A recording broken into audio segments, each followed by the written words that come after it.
বেড়িগোপালপুর থেকে গোবরডাঙ্গা রুটের MN6 রুটে বাস চলছে বেআইনিভাবে। যাত্রীদের জীবন নিয়ে চলছে ছেলেখেলা। যখন তখন ঘটতে পারে দুর্ঘটনা, হুঁশ নেই প্রশাসনের। বেড়িগোপালপুর থেকে বারাসাত MN6 রুটটি বাস রুট। দীর্ঘ প্রায় 4.5 বছর ধরে অবৈধভাবে গোবরডাঙ্গা বেড়িগোপালপুর রুটে চলছে এই বাস। বর্তমানে বাসের সংখ্যা কমে দাঁড়িয়েছে 9টি, যার একটি বাসেও অনুমোদন না থাকায় বর্তমানে বেড়িগোপালপুর থেকে গোবরডাঙ্গা পর্যন্ত বাসগুলি চলাচল করে। সম্প্রতি বিষয়টি জানতে পেরে বনগাঁ ARTOর কাছে অভিযোগ জানিয়েছেন তৃণমূল শ্রমিক সংগঠনের বনগাঁ সাংগঠনিক জেলা সভাপতি নারায়ণ ঘোষ। তিনি যাত্রী পরিষেবা ও তাদের নিরাপত্তার কথা মাথায় রেখে উপযুক্ত ব্যবস্থা নিতে বলেছেন।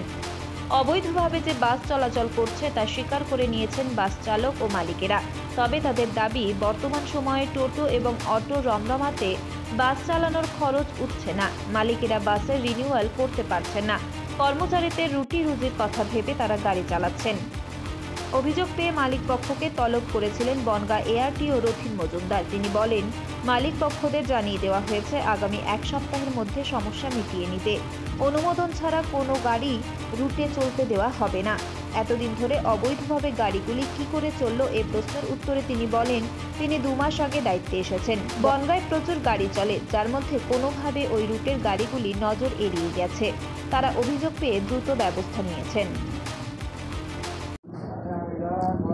আমাদের স্যার এই মুহূর্তে 9টা গাড়ি প্রায় হয়। 15টা গাড়ি ছিল, বিভিন্ন কারণে মানে রুটের অবস্থা ভালো না, প্যাসেঞ্জার ভালো না, লস খেতে খেতে মানে বাদবাকি 6টা গাড়ি বিক্রি হয়ে গেছে আমাদের রুট থেকে।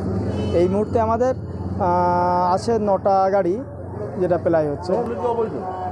সবগুলোই স্যার অবৈধ। 2022 সাল অবধি কোনো গাড়ি পেপারস আমাদের ঠিক ছিল। আমার যেমন গাড়িটা ছিল 22 সালের আগস্ট পর্যন্ত, তারপরে আমি স্যার করতে পারিনি।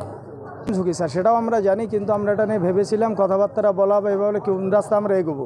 এবার সেক্ষেত্রে আমাদেরকে আজকে RTO অফিস ডেকেছিলেন এখানে। ওনারা বলছেন যেটা কাগজপত্রগুলো মানে আপডেট করে তারপরে সেইগুলো আপনারা ইমিডিয়েটলি করুন। কিন্তু এই 4.5 বছর আপনাদের কেউ আটকালো না? বা আপনারা না স্যার, আমাদের কাছে কেউ বলেনি, বা কোনো RTO অফিস বলেন কোনো জায়গার থেকে আমাদের কাছে এইভাবে কোনো প্রেশার ক্রিয়েট বলা বা কোনোভাবে জানানো বা কোনোটাই করা হয়নি। দেখুন, এটা তো আইনগত দিক, আপনি যেটা বলছেন এটা সঠিক একদম। কারণ আইনগত দিক দিকে তো আমাদের বলার মতো কোনো জায়গা নেই এমনিতে, কারণ যেহেতু উইদাউট পেপারসে চলতে, কেন বাইচান্স কোনো দুর্ঘটনা ঘটলে, ঠাকুর না করুক কারো, কিন্তু সেক্ষেত্রে তো আমাদের কোনো রকম পরিস্থিতি নেই সেখানে দাঁড়ানোর মতো। এটা ভুল করেছে না? এটা অবশ্যই ভুল করেছে। আপনার নাম? সমস্যা তো এটা তো মেনে নেওয়া যায় না। পারমিট থাকা উচিত, যাতে সমস্যা যদি হয় তাহলে পাবলিক সরকারি সুযোগ সুবিধা পাবে যদি পারমিট থাকে, আর পারমিট না থাকলে তো কেউ কিছু পাবে না। শুনুন, ব্যাপারটা হচ্ছে, এটা 15টা গাড়ি ছিল, এখন 9টা চলছে। আমাদের কাছে 2টো কমপ্লেন জমা পড়েছে এই বেশ কিছুদিন আগে। তা আমরা ওনাদেরকে ভার্বালি বলেছিলাম যে আমাদের সাথে যোগাযোগ করতে। আজকে আমরা ওনাদেরকে ফিজিক্যালি ডেকে আমরা ওনাকে স্ট্রেট বলে দিয়েছি 7 দিন থেকে টাইম দিলাম। 7 দিনের মধ্যে আমাদের সমস্ত কাগজপত্র আপ টু ডেট করতে হবে, করে যেন গাড়ি উইদাউট ফেল কোনো গাড়ি যেন অ্যাপ্লাই না করে।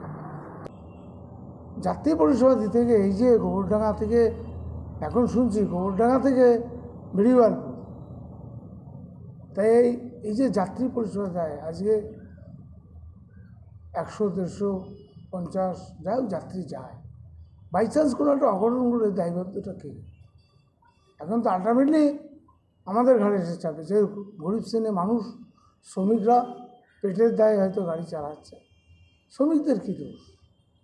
তো গাড়ির কোনো বৈধ কোনো কাগজপত্র নেই। এখন বাই চান্স 3-4টে গ্রামের